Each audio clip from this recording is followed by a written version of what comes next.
network to the world. Subscribe now to the Hot 97 YouTube channel. It's Ebro in the Morning with Laura Stiles and Rosenberg. All right, ladies and gentlemen. Quiet. Yo, Rich, we trying to do it. I didn't know we was live.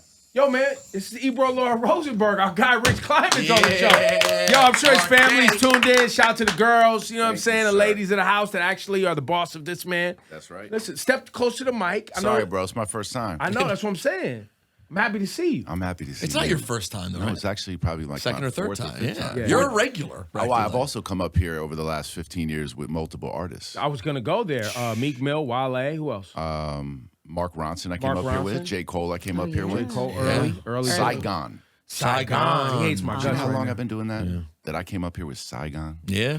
Talk about that part of transitioning from being in music and managing music to now managing you're Kevin Durant's manager? I'm his manager. Partner? I'm his manager, but we have a business we built together. Yeah. I mean, it's all the same for me. I've realized it now more. 5-6 years ago, I thought of it as the fact that I transitioned 10 years ago from the music business to sports. What I realize now is just that I like being around incredibly talented people that are the best at what they do, people that have like mastered and honed their craft. And then I think that's my skill. I think I know how to build enterprise around people like that. I know how to support them.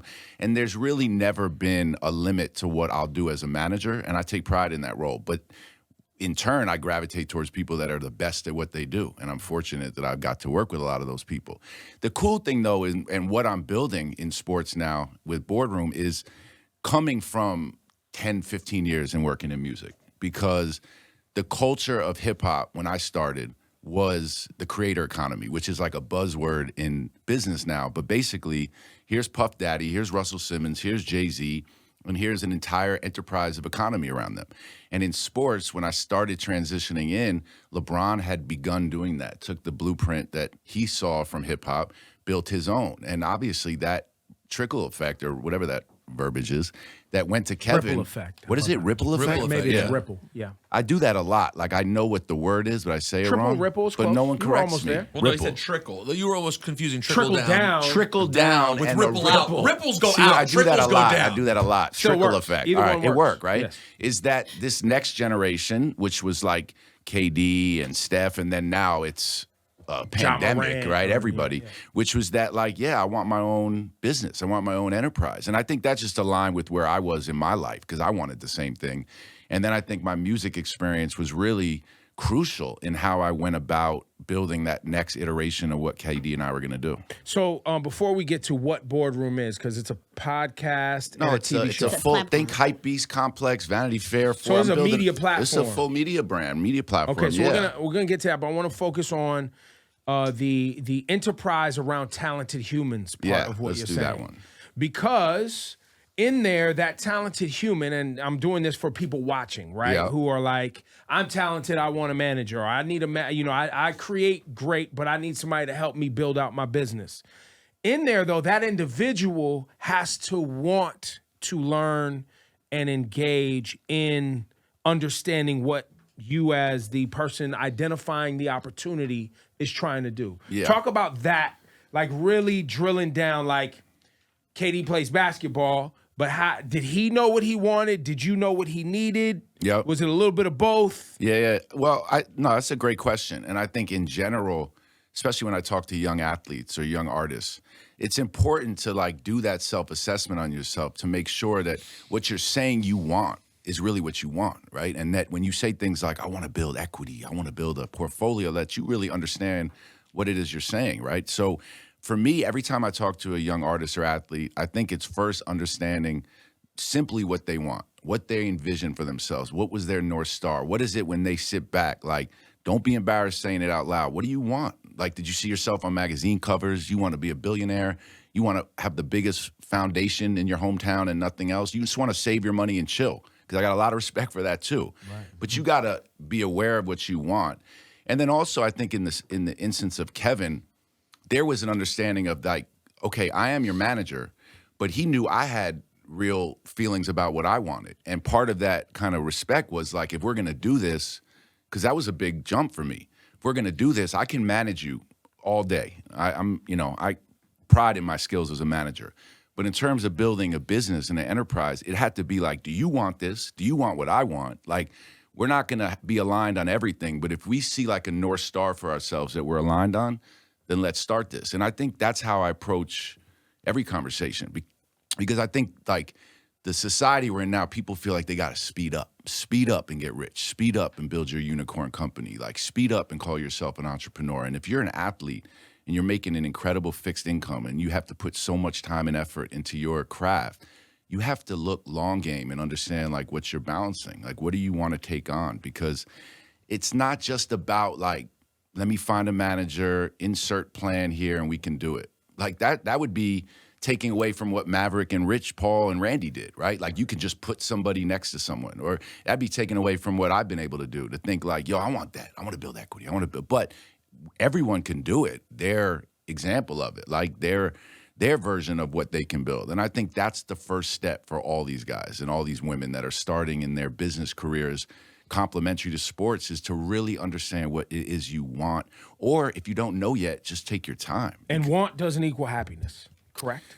It should. It should, but it does should. it? Some people think I want this, and then they get there and they're like, I don't want that. Well, but because there's a certain level of commitment and a certain level of work that you have to do in order to build what I believe is different from just taking sponsorship deals and, you know, and being the face of a product. That's a business, that's transactional, and that's how you make money and build your profile. And I think that allows you to see what you want. But ultimately, in order to build a business, like, you're going to have to give something into it. You can't just tell your manager, like, build me an enterprise. Like, this is what we do. There's different versions, though. Like, Shaq may just, you know, you bring a deal to Shaq, and if the money's right, Shaq may want to do it. KD's the opposite of that. You know, he thinks way cerebral about almost everything in life. And I think we now look at every move we make as like where it plays into what we did before, what we're trying to do in the future. And I definitely learned that from being around Jay. And, you know, because that whole strategy and thought process with every decision playing a part of a bigger plan, you know, he's a master at. Jay-Z, that is. No, my friend Jay, he lives on 84th in Amsterdam. Just trying to clarify. Who did you make it prior to the successes you had with KD? Who would you say you made it the furthest with in hip hop? That relationship really sort of made you guys the most money, best experience, you know, learning, whatever it may be. Yeah. Well, I mean, that whole experience, I think there's two eras. Like, era one was when I was dropped out of college, I was a bookie, and I was scrambling and hustling. And that led me to like being a music supervisor. I had no business doing that. And I built up a catalog of unsigned artists and, you know, people from Raucous and Broken Soul. I mean, random bands and artists in New York. And that was one era. And I met Mark Ronson, and then that got me to Wale and Amy Winehouse, and we had that studio in downtown New York. But as soon as I met Jay, it was like phase 2. And then we went into Fade to Black.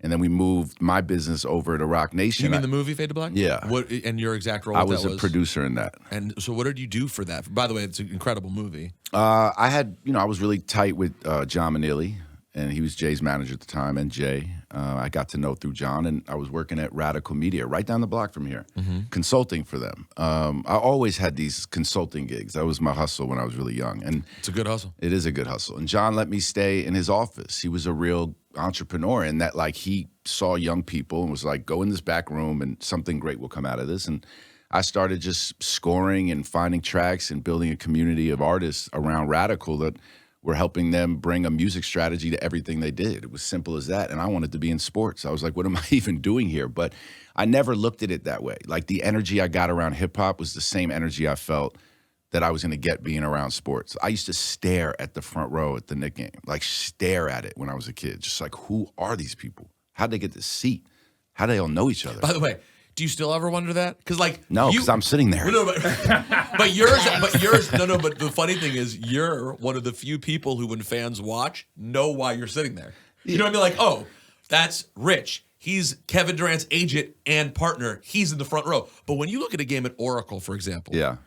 You know, when they play at the Warriors game, you're talking about just tech giants, you know? Yeah. Does it still sort of blow your mind sometimes, the people that you're around? Because you're well, yeah. Or do you know them? Yeah. Well, I will say it all blows my mind. Like, I was at, this is what I wanted to do. Like, I'm not where I want to be, but this is what I want to do. So in terms of like being able to come up to Hot 97 just because I work in this world, right? Being able to sit at front row at a basketball game or go to the Miami Grand Prix and dap up Tom Brady. Like, I'm not unappreciative. I grinded. You guys know me 25 years. Like, so I was doing this at 20 years old, sneaking into clubs to get Leor Cohen's email address. I've been doing this. So when I'm there, I'm still like, this is exactly what I was working for.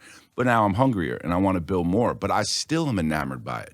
I know everyone's sitting on front row. And then when I leave, I call my wife like, yo, it was crazy. I was talking to everyone. I'll never lose that. I'll never lose that. And she's still excited to hear your stories when you come No. home.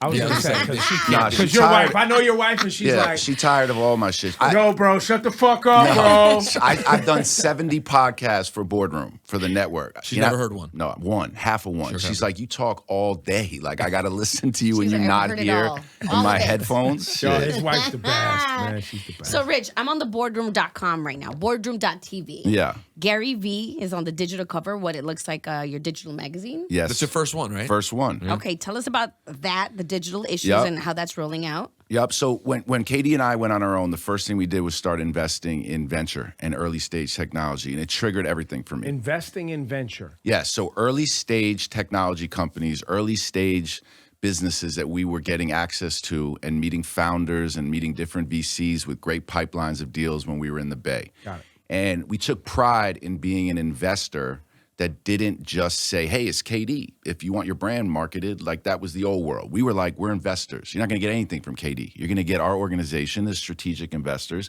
and we work for it. So other founders introduce us to other founders.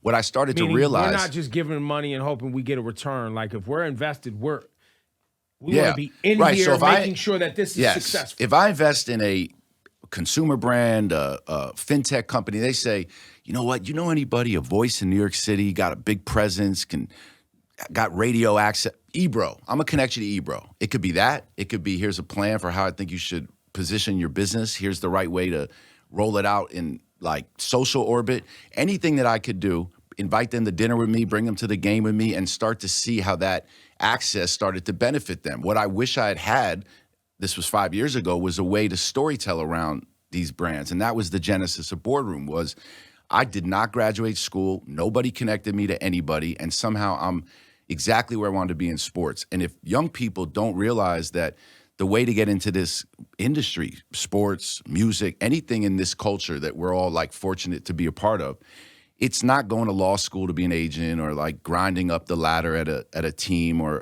a league, which is a plan. But for people like us, there's so many non-traditional entry points into this business. So my first thing was like, let's create a platform that's our voice, that embodies who we are, which is like this hybrid of business, culture, sport, music. And to me, it was what Hypebeast and Complex and these companies did 20 years ago with the fuel of hip hop. They built these platforms. Mm-hmm. We can't build it in the same way as 15 years ago. So my mindset from the beginning was like, we're going to build this slowly, grow it through every channel, social, web, app, all of the experience.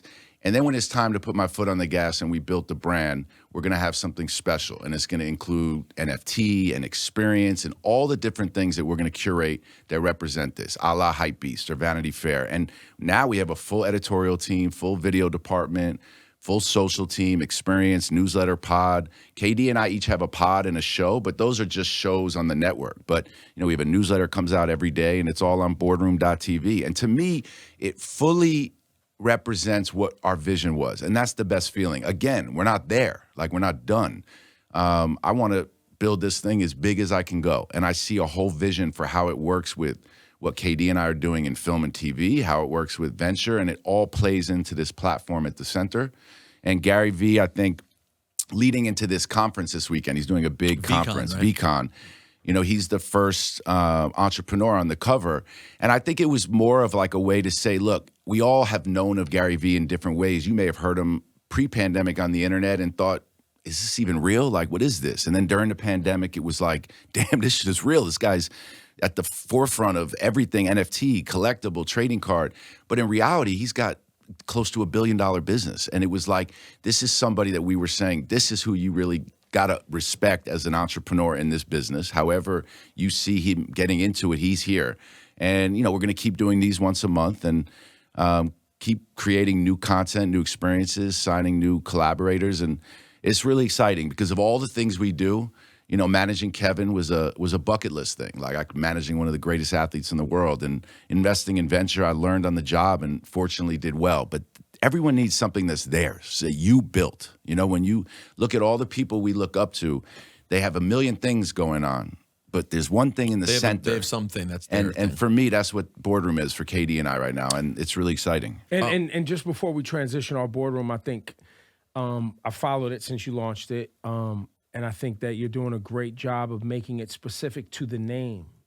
Boardroom, a place where people gather to talk about ideas, business, grow business, pitch new businesses, learn about new, like it all ties back into what a boardroom. 100%. So it's on brand, and I say that for the audience that might not necessarily, the word may not mean anything to them, to know that it is a place where they could go and learn some things about business. Yep, and that's a good point because the idea was that the boardroom looks different now.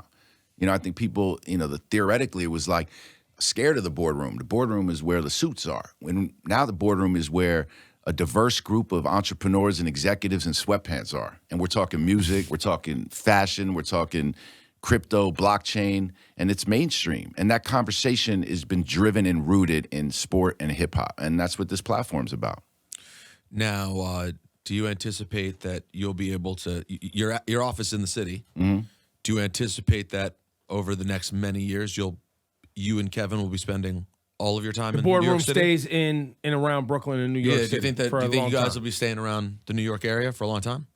I am never going anywhere personally. You know that. You've always been. This has always been your base. I'm New York. You were bi-coastal though. But yeah, you were traveling a lot though. When Katie was out there. I mean, you can be a New Yorker and be a hustler. I was grinding, but I lived here. Like God, you must have gotten so sick of that flight to the Bay. He's trying to dance around getting to. Is Katie staying in Kevin's New York sticking for a around, long right? time, I mean, so he y'all could be here? extended. He's sticking around. Yeah, he here, right? signed a contract. But regardless, what I'm saying to you is that at this point in my life, I'm 45 years old. I have 40 some odd employees. The fabric of what I do and our business is New York. I don't work as well in any other city. Nothing that comes out of my mouth hits as hard as that it does when I'm in New York City. It hits different here, is what you're saying. And for the audience too, is even though KD is a Brooklyn Net, is the face of the franchise and leadership over there in many ways, you sort of maintain that you're still a Knicks fan. Yeah, but yes, I'm a Knicks fan in that, like, I mean, I was born into it. I've had so much heartache and excitement around that organization and that team and those players. Like, the fact that some of these guys that I grew up watching have become friends of mine, again, another, like, bucket list thing, right?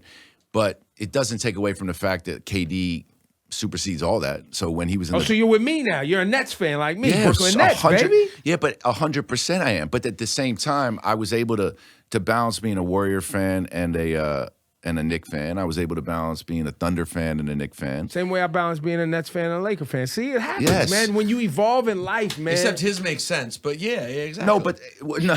Yours makes sense. Ebro's. I have my local team, which is my Brooklyn Nets too. Actually, I live in New York. Yeah, but I was born into being. My dad was a Laker fan. I was 1980. I'm 5 years old. And look, this year you cursed them both. And by the way, when does this come into play, right? It comes into play when they play each other. Right. I'm obviously going to root for my boy when they're playing. But outside of that, like, I want both teams to do well. I love Leon and Wes. Like, I love RJ Barrett. I'm friends with Julius. I want the Knicks to do well. Would it have made you really happy had KD decided he wanted to go to New York? Or had him and Kyrie? This is like a 4-year-old question. I understand. But listen, this is where we still are. No, it's where you still are. Well, no. Listen, things have been happening in Brooklyn that create a lot of conversation about the way the whole thing's played out. Yeah, there are question marks about the future of what's happening. Is Ben Simmons ever going to play? Is Kyrie going to be consistently showing up every single season? And if he's not, and because the Nets are going to be forced to make a decision about Kyrie Irving. And this year, you mean? Yeah. Yes. And the conversation is, if he demands an extension, they look crazy if they give it to him, potentially, because he hasn't been that available for them. And do they want to be in bed with him for the next 5 years? And if they don't, does that mean that Kevin Durant no longer wants to be there? Because are Kyrie and KD attached at the hip? Why don't you talk about that with Michael K this afternoon? But those are relevant questions. I mean, they are, but let me tell you something that happens in the NBA. When you don't win a championship, and sometimes even when you win a championship, the entire summer is built around all of this. Period. End of story. And then when the dust settles, everything somehow resets and gets back in position. And we got to play ball. And we got to play ball. And that's like part of what you have to do on the other half of your job, and I get it.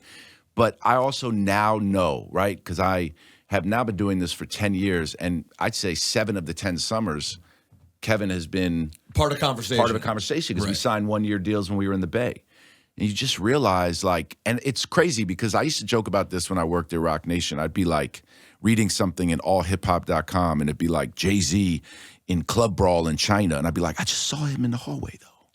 Shit, I still believe it because I read it. You know what I'm saying? But, like, I knew it wasn't true. Some of it is clickbait. I knew it wasn't true. So when I look at this stuff now, I can only go off of what I know and what I hear and what I see. I understand how confusing the constant conversation is. But in reality, they lost, so they got to look at their team. We all know that Kyrie is an elite, skilled basketball player. Maybe as talented a player as there is in the league. He's up there. Yeah, and honestly, at the end of the day, we're trying to win championships. So, like, when the dust settles, it focuses on basketball. KD does seem like he's settled in, though, to really being the leader of this team. Like I feel like he loves Brooklyn. And he really seems like he owns it now. Like when you see him at pressers, for example, the way he talks about things his teammates say and do, the way he handled Kyrie, because he had to do there's a lot of when Kyrie's not there, KD has to deal with the brunt of everything. It seems like he really started owning being the guy. Do you think that's true, that he's really kind of leaned into that? I think he's always leaned into it, in my opinion, and people could disagree. I think that, this is something I drive home when I talk to partners of ours, and I talk to Nike or I talk to any brand that we work with, is that you got to get out of thinking that every iconic superstar has a script that they have to go by, or that they all look and sound the same, or that everyone's strategy of leading is the same. I think KD's always been comfortable being the guy because he's always been the guy. But I think that at different points in his life, he had different styles of leading. And different versions. And he knows how to do it. But he's also had to learn and evolve like any human being. Yeah, and he's also comfortable in his own job. And I think one of the things that I've learned to understand better, and I think about it as it relates to how I am in my office with the people that work with me, is sometimes you got to just lead by example, period. I know it's cliche, but just do it, because everyone's not going to want to hear what you have to say. There's so many different variables, especially over the last 2 years, with like things that nobody had a real answer for. A bubble, a COVID, or this or that. Yeah, all of it, right? But, at the end of the day, I think what you're seeing is that the dude just plays ball. I saw what Shaq said yesterday, like, you've accomplished nothing since you left, but, like, what are we talking about? The guy rehabbed from an Achilles injury for a year, came back, play at an all-time high level. Well, he was a half a shoe size from the finals. Yeah, and also, like, he rehabbed from an Achilles injury to be the best player in the league again. To not give him credit for that, because there was no guarantee KD was ever going to be the same again. And he's at the exact same level he was at prior. Yeah. It's pretty better, amazing. Smarter. Yeah. Listen, people have short memory. Yeah. Also, people, the playoffs were tough. You know what I'm saying? Like the Celtics, his Celtics, team I hate the most in the league, were tough on the Brooklyn Nets and exposed a level of toughness that was missing in defense and other things, blah, blah, blah. But they didn't play a lot. Like, we could go down the whole sports thing. But when it comes back around, it does seem like KD wants to be in Brooklyn. It does seem like Kyrie wants to be in Brooklyn. Those variables of Kyrie's availability, Ben Simmons. Look, when you have Joe Harris back and you have some of their other parts back to spread the floor, you're looking at a different Brooklyn Nets team than you saw in the playoffs. I feel really good about the future, to be honest. I do. I think you just got to be okay with tumultuous seasons and use all this stuff and channel this thing and figure it out. And they played 25 games together this year, Kyrie and KD? Yeah, something. They might have played that over the last 2 years. It's not many games. And by the way, right before the series, Vegas had them winning the championship. Everyone in New York thought we were going on a run. It was a bad series. We had a whole conversation with Stephen A. where at the beginning of the season, it was all Brooklyn Nets are the team. That's the talent they have on paper. Right. And then the Harden trade happened, which was like, an interesting thing because they moved some pieces who turned out to be really good players in Jared Allen. And Harden has now Harden had been the guy. It made sense at the time, but now you look back at it and you go, was that really the best move? So it's complicated. But, I mean, for KD, I just think it would be amazing for KD to get this championship because I don't like the narrative. The narrative of him being a passenger in Golden State is one of the stupidest, to me, it makes no sense because Steph, Clay, and Draymond were the vocal front face of that team. But Kevin Durant was the best player on that team when he was on that team. And I don't understand how people act like, I understand that there was feelings around him leaving OKC, that if you can't beat him, join him. I get that. But once he went there, all he did was perform. So I would love to see him get one in Brooklyn to just sort of dead that conversation. Yeah, I mean, I just want him to get one in Brooklyn. You know, I hear you. I hear you. Look, I joke with Kevin a lot too because there's some fan instincts that I have, right? Which is, I think, what makes it fun. I'm not cynical about it. I'm like, yo, we got to win more. You know, like I get in that same excitement too. He's really good at understanding that, like, when it all settles, like the truth always seems to like be so evident. And I hear what you're saying. The narrative is just done by antagonists. The reality is he won 2 Finals MVPs. His teammates love him. He loved his teammates. If he didn't get hurt, they may have won a third. It was as flawless of a run as possible. And he performed at an elite high level. So when it's all said and done, that is really what will be remembered. But Agreed. It is, you know, that part of it is what it is. I saw a TikTok, whatever, some girl was talking about Kevin Durant on TikTok. And it was about how much money he makes basketball versus otherwise. Is it true that at this point is where he is in his business that he makes more money outside of basketball with sponsorships and investments and these things than he does playing sports? That'd be tough to answer. Like, it's not like here's our checking account from off the court, here's our checking account from on the court. A lot of it is in equity, and a lot of it is in value of an enterprise. And that's what she was saying too, though. Yeah, because like our entire business, 35V, which owns our venture, which owns, you know, we own a piece of a MLS team, we own a piece of a women's soccer team, we have Boardroom, the platform, we have a few other TV and film projects. All of that, the tech stuff, all the tech stuff. Yeah. But then he also has his sponsorship deals and, you know, and his on-court. So, you know, I don't know exactly what it is. I hope. But doing very well. He's doing well, but I think most importantly is he's building something that his grandkids can own, you know, that my grandkids can own, that, you know, that we love doing. To me, that's the exciting part. Like, I don't have an exit, you know. Well, but that's why I bring it up too, because, you know, I think we live in this day and age where players have so much influence over their future if they manage it correctly. Yeah. You know what I mean? And have a vision and have investments and have smart people around them to figure out a way to, as you pointed out earlier in the conversation, take their passions and interests and find and create, you know, revenue opportunities out of them and revenue streams out of them. Yep. But I just wanted to point that out because I don't think when we talk about athletes who are very successful, you hear, you know, obviously we've heard Tiger Woods and Michael Jordan and, you know, Mayweather's and LeBron, and I'm missing tons of names, but Kevin Durant isn't a name while he's revered on the court, talked about his physical attributes and his acumen as a basketball player. Sitting here talking to you today, we're hearing another layer to whom Kevin Durant is that I don't think is often talked about in the mainstream. It's a quieter role. Well, I mean, I think if you dug like any Forbes That's list, what I'm saying. You'd have to go look. No, any Forbes list that comes out, any New York Times article that will reference other athletes with enterprise, mention Kevin. I think in the tech space, Kevin was probably the most notable athlete to really make an impact and make a dent in that space and do it in a real organic, like, really traditional way. Like, we really invested. Kevin did not offer services for equity. We really built a venture business. But yeah, I mean, I think just because also you're talking about Tiger Woods, LeBron James, Michael Jordan, you know, it's really just what it is.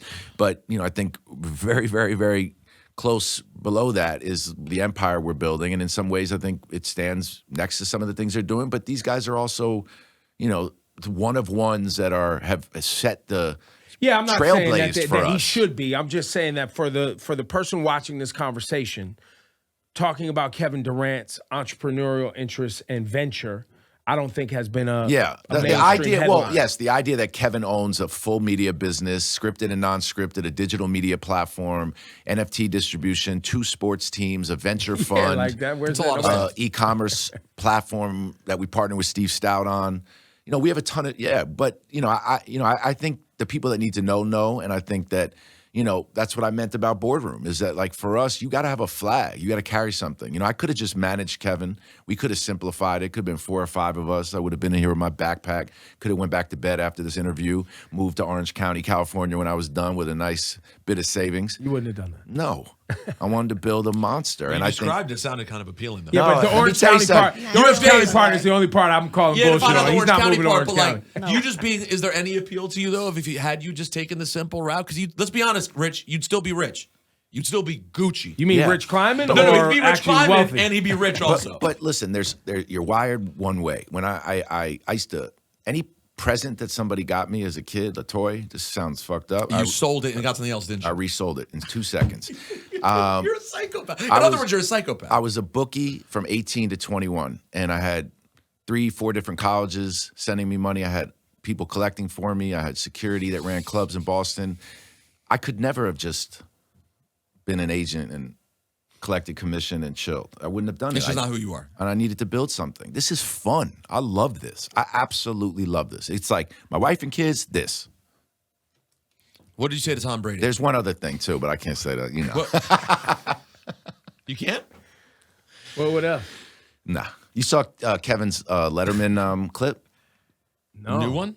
Lori, you got to watch No. it. Oh, that he's on the new season of My next guest? My next guest is? Yeah, you That should needs watch an it. Introduction? No, I did not Wait, but I see saw the headline about what he talked about. You guys should watch it. I'm shocked you guys didn't watch it. Just Google Kevin Durant, David Letterman. Come on, you do that. I'm shocked In the you didn't watch meantime, it. what'd you say to Tom Brady? Do you just a quick I'm little friendly hello? with him. Oh, really? No, and yeah. Is he a cool dude? I'm Yes. curious. Yes.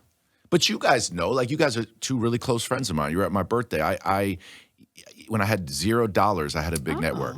Right. Kevin Durant gets high, talks about weed with David Letterman. We'll do that on the next show. But I'm just saying, like, so that kind of stuff, I was, you should see me in clubs in New York for 20 years. We've known each other, guys. So that we all know everybody. That's what New Yorkers who hustle do. Is like, people are like, how do you take a picture with him? I'm like, Honestly, not Tom. Tom Brady is bumping into Tom Brady. I would say is actually a different place than I've regularly been in. I'm not. You're at wrestling matches. I've never seen him there. You could have went to the Grand Prix too. I tell him this all the time. I call him sometimes to remind him who he is. Am I not a hype man for you? No, you are. You're very. I greatly appreciate it too. But The problem is he's socially awkward. He doesn't really want to be outside. And then when he does Everybody. get there, That's why I can talk to everyone, because everyone's socially awkward. Right, and that's I'm one true. of the only people that isn't. So when I That's go true. to these You're rooms, very good I'm at like, I'll talk to anybody. Period. And you know that. You're like that so sometimes. then- You're like that. he's socially awkward. once and I'm socially awkward, but once I'm out, I'm on. You're Let's not go. socially awkward. You're just socially. don't like people. You're socially picky. Yeah, okay, I'm into it. You're I'm being into it. very generous. Well, I like him. Well, me too. But he's You know very what I'm socially awkward. Like even at your party, I didn't think- Ebro was gone. He was in another room. Then by the time I went to look for him, he was already gone. Well, but that was He also, he but moves now like that a didn't ghost. count. That didn't count because it was COVID era, and I Yeah, still yeah. had my mask on. Everybody else didn't Yeah, have you were that. the only dude I with was the me and my girl were kind of the only ones still in our masks. Like, wow, I'm not quite I sure. do remember That that. is yeah. I'm not quite sure yet.